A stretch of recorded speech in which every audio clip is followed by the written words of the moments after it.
love food and I love cooking, but I don't always have time to do things like make my own homemade pasta, which I'd love to. But there's a great cheat that you can do to make it look like homemade, but it's not.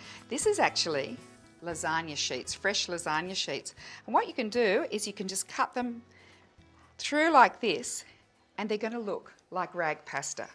So like this. Now the main thing is to have a pot with plenty of salted boiling water. The salt helps the temperature come up, and then just make sure you separate this out as you put it into the pot. Good pinch of salt, and then separate the pasta as it goes in the pot. Give it a stir till it comes back to the boil, and it's never going to stick. And then you've got time to throw together the other ingredients. There's never any need to put any olive oil in the pan because it stops the sauce sticking to it. Right, so now I've got some beautiful ripe red tomatoes. Now, tomatoes can be pretty tricky to cut, and that's where having a fantastic knife with a really sharp edge comes in really handy. Look at that. Slices through beautifully, and you're able to get a really nice fine dice of ripe red tomato.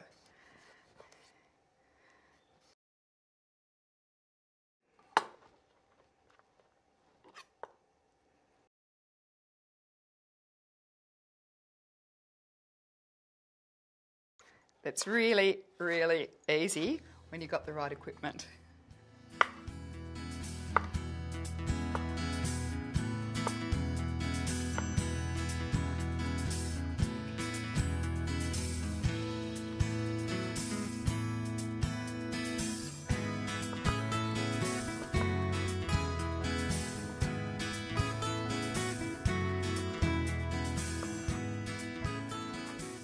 And the great thing about this sauce is that it actually doesn't need to be cooked. It's just the heat from the pasta, and you toss it all through. Of course, you could cook it if you wanted to, but absolutely no need. So the tomato provides a little bit of juice, and then next we're on to a red onion.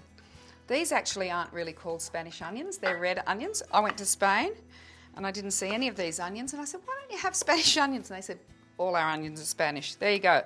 Once again, sharp knife, just the thing for slicing an onion.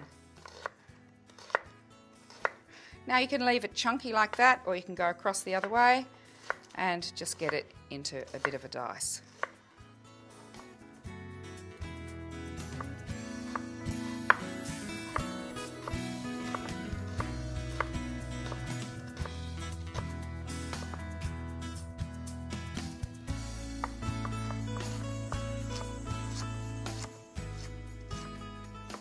There we go.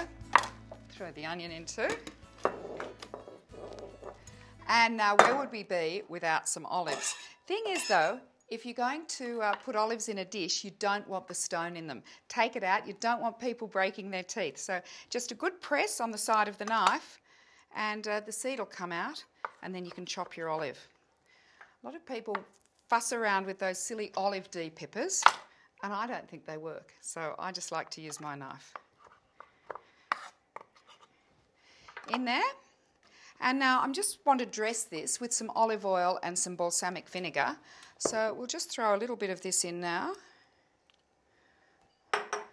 Oh, maybe a tablespoon or so. I'm using a caramelised balsamic. Don't forget the pepper and the salt. And then the final touch is going to be what we call a chiffonade of basil. So you take your basil leaves, and what we're going to do is we're going to stack them up into a pile. So you make a pile like this, and we're going to roll them into a cigar shape.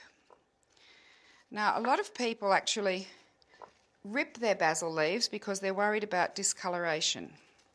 But this is what we're going to do. So roll it up like this into a cigar shape, and then you do need a really sharp knife like this to get that beautiful fineness. And notice this basil is not discolouring, and that's because this knife, has got an amazing blade, and you're getting absolutely no discoloration with that basil.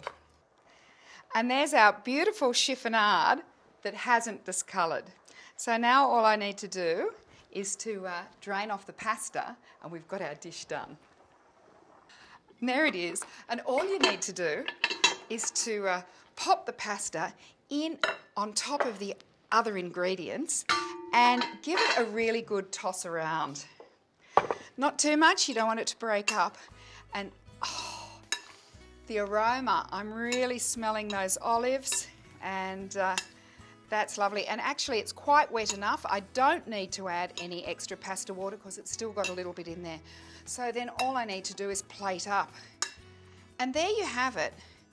Now there's a meal that looks pretty glam, but in fact it's been made really, really simple, all because of the use of my brilliant cut knife.